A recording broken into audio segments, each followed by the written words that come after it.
So this is like a do or die question, but this is our pop quiz question of the day. Backstreet Boys or NSYNC? Oh, NSYNC all the way. NSYNC all the way. Oh my goodness. Yeah.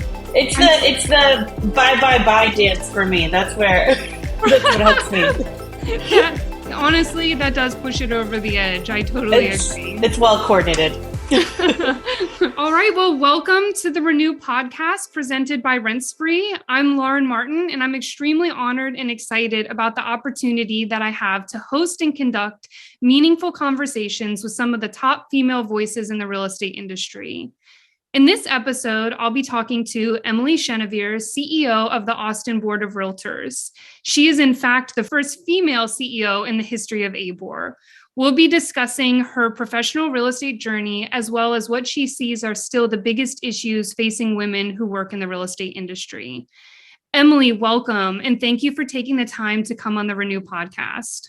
Oh, thank you so much. Happy to be here. Hang out with you guys. Yeah. So the first thing, really, just to dive right in, I know for knowing you for so many years, you've worn so many hats in the real estate industry, especially starting in marketing and working your way up to the CEO of ABOR. So really just want to hear your story and kind of where you got to where you are today. Yeah. Well, my long tail is in government affairs with the association. So I started at a line staff level as a coordinator in the government affairs department, worked my way up to a director position.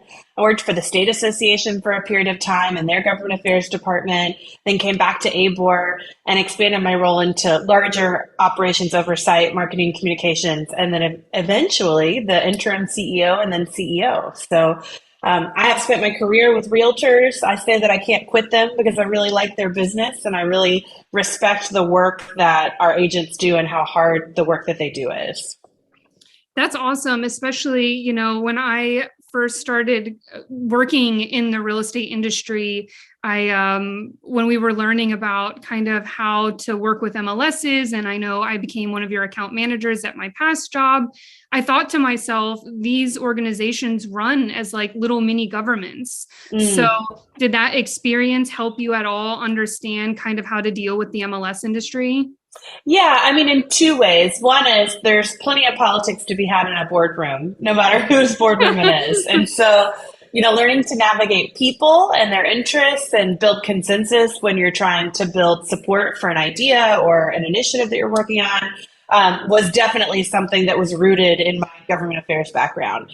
And then the other thing is that with the work of the MLS these days, especially as we face so much litigation, so much legal, such a kind of contentious legal climate, I think my regulatory background has been really helpful in understanding and digesting some of the things that are coming our way as an industry.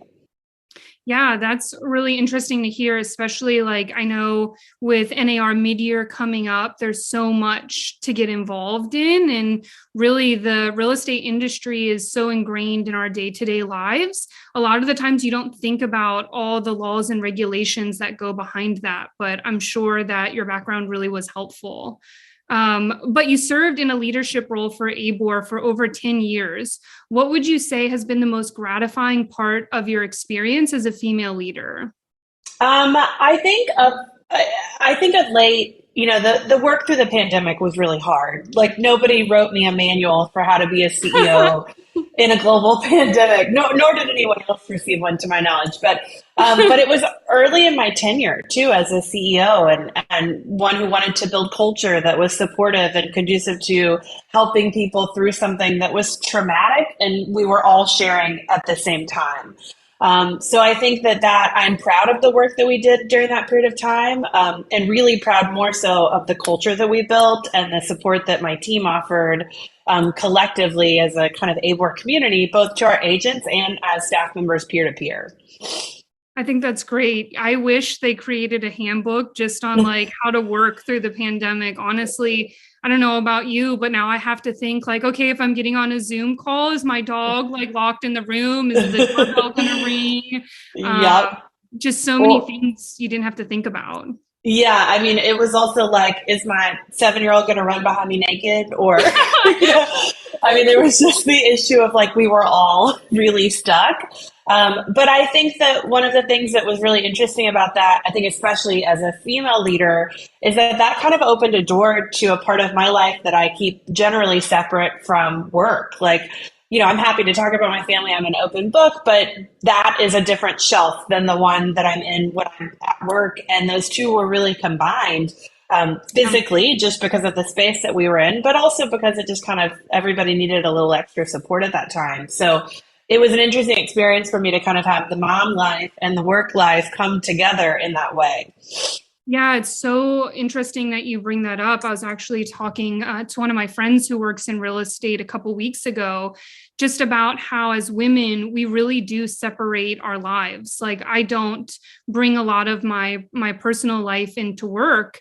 And then when the pandemic hit, like you said, it was like, oh my gosh, like my personal life and my work life, I don't even know where that boundary line is anymore. Yeah. So very interesting. And also, you guys did a great job. I just want to say, for the time I've worked in the real estate industry, I've worked with ABOR for, gosh, what, between this job and my last one, like 5 years. And you have the most compassionate, empathetic, understanding, just awesome all around team. And Oh, I really believe it's because you lead by example, especially through the pandemic. I remember, one of your marketing people, I attended his virtual wedding over Halloween, and it was just a lot of things that you wouldn't normally see. And it was really refreshing to see you guys didn't let life just stop. well, I appreciate that. I do have a rock star team, and so I'm incredibly lucky to work with the people I work with. Yeah, for sure. Bill is always like hyping up your team. I'm like, I know they're awesome. I've been working with them for so long. He's like, no, no, let me just remind you that they're awesome. I'm like, okay, you can remind me. Well, we appreciate that. Yeah, but that just brings me into another question that I had. I really feel like you lead by example. And what is the most important attribute you think that you carry as a leader that kind of reflects into the team that you have today? Oh, I appreciate that question. I think the thing I think about, I guess, that shines through the most and that I think does carry into the culture of ABOR is just being a really strong communicator. Like the expectation is crystal clear in our organization that people share how they feel, that they're expected to speak up, that they are welcome and empowered to speak up. And that the collaborative environment that we want to build comes from people who are willing to be in relationship with the people that they're around. So I think certainly, I like to communicate. I like to talk and do these kinds of things, but I also just really like to hear people and hear their voices and know that everybody on my team feels comfortable kind of speaking up and saying what they need to say. Yeah, that's great. I think too, that just goes to show every time that I've been out to like visit you guys, everybody has such bright personalities, and Mhm. you can tell when you hire people, you really think about what they're going to bring to the table because everybody has their own unique skill set and they're going to contribute in a different way. And we're all just looking for a place to be heard. So the fact that you're giving them the floor to speak, I think is fantastic. Yeah, well, we take pride in building culture in both the right characteristics from a competency perspective, but also just knowing that they want to be a part of a workspace like that. Like that's not everybody's jam, but it is definitely the way that we're wired. Yeah. Well, as a female executive, you've shattered so many glass ceilings as the youngest CEO ever in the history of the board. And I just, for your take, the real estate industry has tended to be a little slower to adapt. Where do you see improvements and change happening in the industry moving forward? Oh man, we could do a podcast just on that. um, I think it's interesting because I think we have expedited a lot of change over the last couple of years, especially. I've seen people really committed to new types of collaborations, acquisitions, MLSs are undertaking, which I never thought we would be a part of. Investments in technology in ways that I didn't think that we would be a part of before now. So I think we've grown a lot, but I still think that we move at a snail's pace compared to the rest of the world. And I think that's tricky for us organizationally in the sense that our governance structures are not always built in a way that supports quick decision making. Mhm. So, one of the things that I think we most need to focus on as MLSs, who are helping the industry, turn, is to really think about how can we make faster but still deliberate and informed decisions as an industry. I especially think about that as it relates to NAR. I'm on the Endless Emerging Issues and Advisory Board this year, and we meet like 3 times a year. And I'm thinking, I'm just thinking, there's a lot more going on in the business than what supports that amount of thinking. And then sometimes we bring a decision forward, and then we still have to think on it as an industry. We can't make that decision yet because nobody's ready. So I just think the pace of what we do needs to be calibrated to match the way the world is spinning around us. Yeah, I totally agree. And especially with technology changing so fast, like you said, MLSs are buying technology and really investing in leading technology moving forward, that a lot of times you have to make quick decisions, especially when you're, going into a global pandemic, or especially like right now when, rentals are higher, people are focusing on rentals, or whatever the case may be. You have to pivot to where the industry is going, and that industry changes quite a bit. Yeah. As far as technology is concerned, I think it plays such a pivotal role in the MLS, especially focused around data and stuff like that. So what do you think is going to be the biggest tech changes coming in the industry in this next year? Well, I think the expectations of our subscribers and the agents that we serve is that technology gets smoother and that it be more integrated than it is today. And I think there's a different need for that now than there was before. So, 18 months ago, it was the pace of the market being so aggressive was driving their interest in efficiency. Now it's, every minute I spend needs to be spent on a money making activity, not the administrative activities associated with my business. And so we really need to support them through a market shift in helping create efficiencies in the parts of the business that aren't making the money, but are still important and necessary, so that we can help support their money making activities and help elevate their work right now. Yeah, I think that, brings up a really good point just about like efficiency and making sure that a lot of the tech is integrated into one another. And, you're not having to log out of 10 different platforms to do, multiple different things. And I think the industry is headed that way, where it's going to streamline everything that an agent has to do.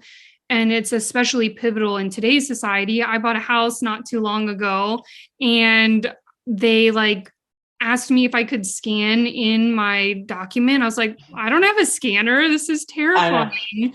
That they wanted you to fax something, and you were like, wait, what? I'm like, right. A fax? I don't know. Can I take a picture of it? I'm so confused. Yeah. And then they brought a piece of paper to my door and rang the doorbell.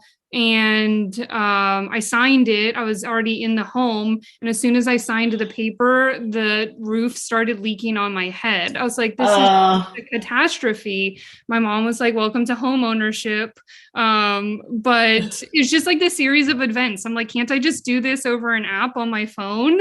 And I think the industry is kind of headed that way to solve for those things. Yeah, I think we have to. I think consumers expect that. And if we expect to continue to promote the value of a traditional agency relationship between agent and consumer, we need to meet their needs from a technology and expectation standpoint. Yeah, I totally agree. Well, leading into my next thing, as you know, here at RentSpree, the Renew initiative was started to help foster a sense of community for women that work in all areas of real estate. And I just wanted to ask you, you have a strong background in government and advocacy, which has been kind of your pivotal to your success in the industry. What would you say the biggest advocacy issue is facing agents today? And what should we be paying attention to at the federal level? Yeah, I mean, obviously, the implications of the Department of Justice settlement and a recent court decision that might be putting a previously shelved settlement back on the table is something that's really critical. I think watching the administration's response to a shifting housing market and what investments they're willing to make in infrastructure overall, both as it relates to housing, but also transportation and broadband, the kind of the other affiliated things that come with homeownership are really critical. And just ensuring that from a federal and state policy level, we're promoting policy that stabilizes a market that's moving is really critical. And so there's, from my perspective, no better time to be involved in those issues because the market is changing and that will bring a whole host of new conversations and questions at a legislator's level. It's a good time to kind of be in their ear and say, this is what the industry needs or doesn't need right now. Yeah, that's awesome. Especially like you said, with so much changing, it's the perfect time for just the industry as a whole and legislation to just make a change to kind of fill in those gaps. So I appreciate that. And as from your perspective, what would you say the biggest challenges facing women who work in real estate are today? Yeah, I mean, I think probably the same things that face women in all industries, which is, just continuing to lean into the things that make you special as a woman and as a female leader, and not shying from that, really finding opportunity to leverage what's unique about your leadership as a woman versus maybe some of your male peers. Finding opportunity to continue to just grow and exceed, current position and find that growth, I think is really what I most would want to say to my peers and to up and coming female leaders as well. Yeah, I think that's so inspiring. Me, I've always looked up to you and women in leadership. And the number one thing that I think is important is just remembering your girl power. And I think that is very clear with the leadership that you've shown at ABOR. And I think that we forget sometimes, but we're so powerful and we can make so many changes, and just speaking up and being heard is huge. So I appreciate that. But conversely, what do you think are the biggest improvements for women in real estate? Yeah, well, like we spoke about a little bit before, I do think that COVID kind of allowed an opportunity for more fluidity in your life. And I think this is beneficial for men in some ways, but more so for women who I think struggled to always present as professional and as professional as our male peers. Giving space for like the personal side of things in a way that is healthy has been beneficial, I think, for lots of us, and allowed us not to spend so much energy worried about, am I on point? Am I as good? Am I working as hard? Are the optics as strong as they are for my male colleagues? I just think it's relaxed things a little bit in a way that's probably healthier than before. Yeah, it's definitely created a balance. And I think that it's created a work-life balance too, just for women in general. Like I have a friend who's a mom, and before the pandemic, she was really struggling. Like if she had to go to a doctor's appointment for her baby or, anything like that, it just was hard to struggle to separate that work-life balance. And it's really kind of leveled the playing field as far as that's concerned. Like you said, it does bring in some issues with like kids running in the background, dogs jumping on your lap and stuff like that. But I think it's kind of leveled the playing field a little bit.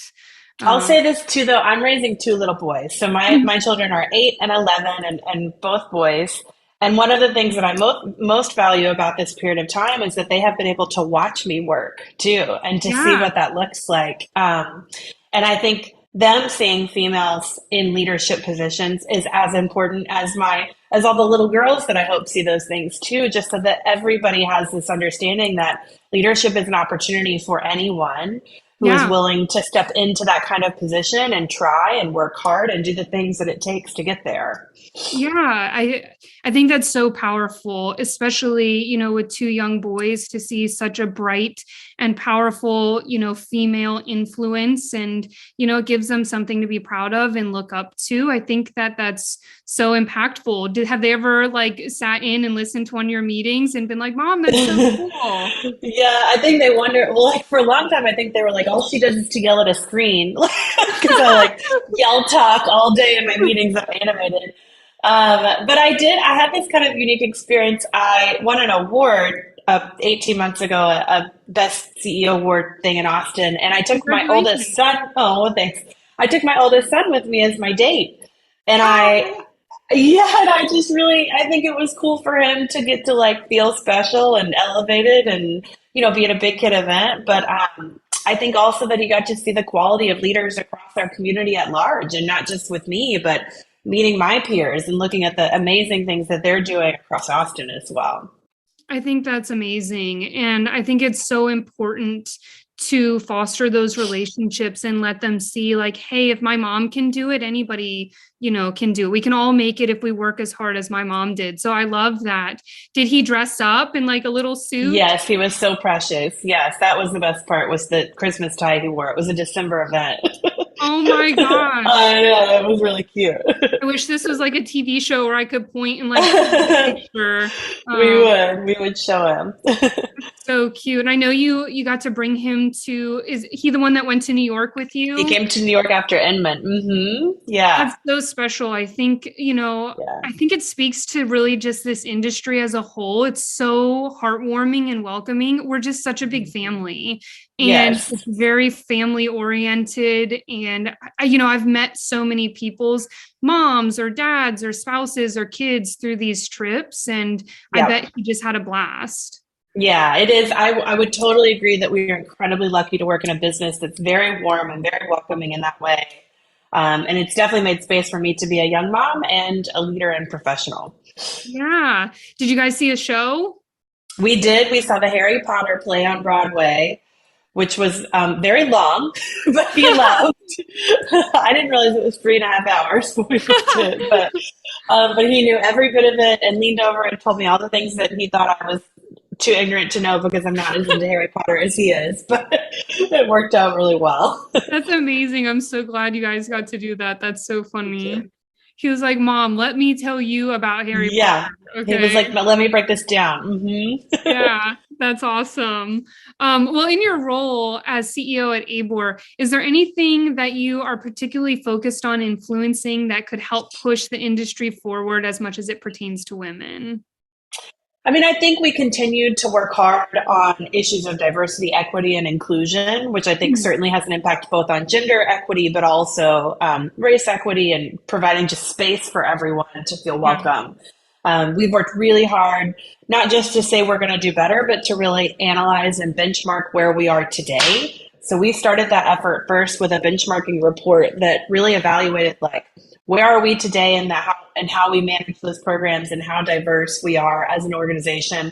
How does that compare to the community that we serve, so the greater Central Texas area? Right. And how does that compare to our peers, both in industry and out? I work in a city that is lucky to have an incredible tech presence. Many of those organizations are doing all kinds of things that could benefit us as a real estate association and MLS. And so we really try to look outside of the industry too to get inspiration around things that we can do better.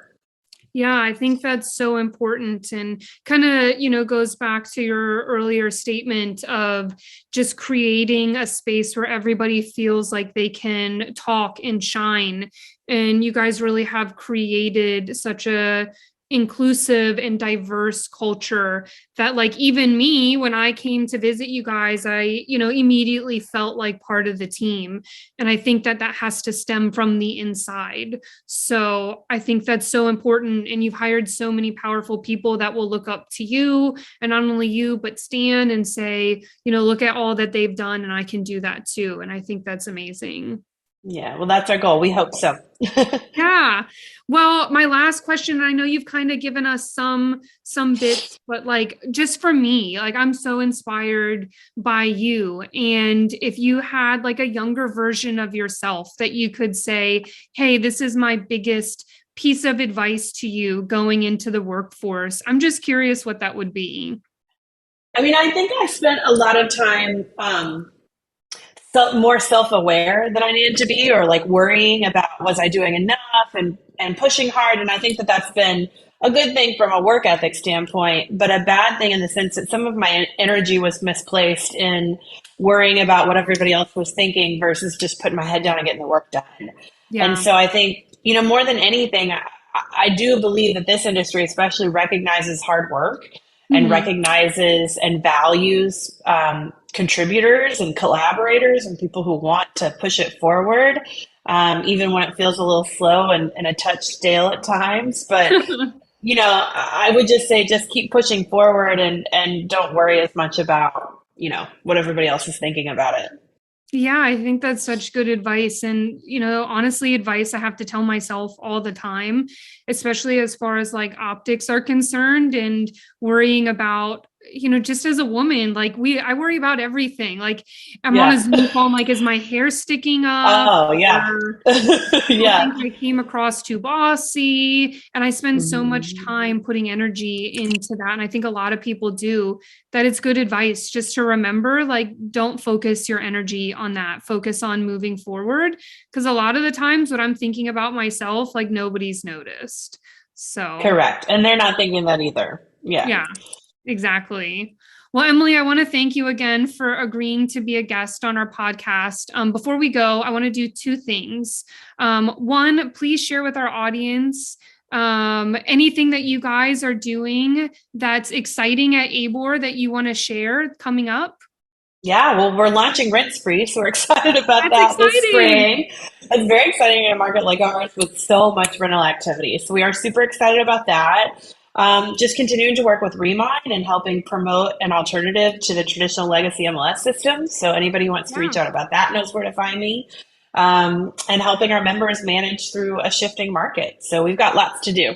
Yeah, well, two companies that are near and dear to my heart. So I love to hear it. And we're so excited to work with you. And we're really excited about this RentSpree ABOR partnership. So we're excited to get that off the ground. You have one more pop quiz that I want you to answer. And this one I have a very strong opinion on. So I'm curious yours.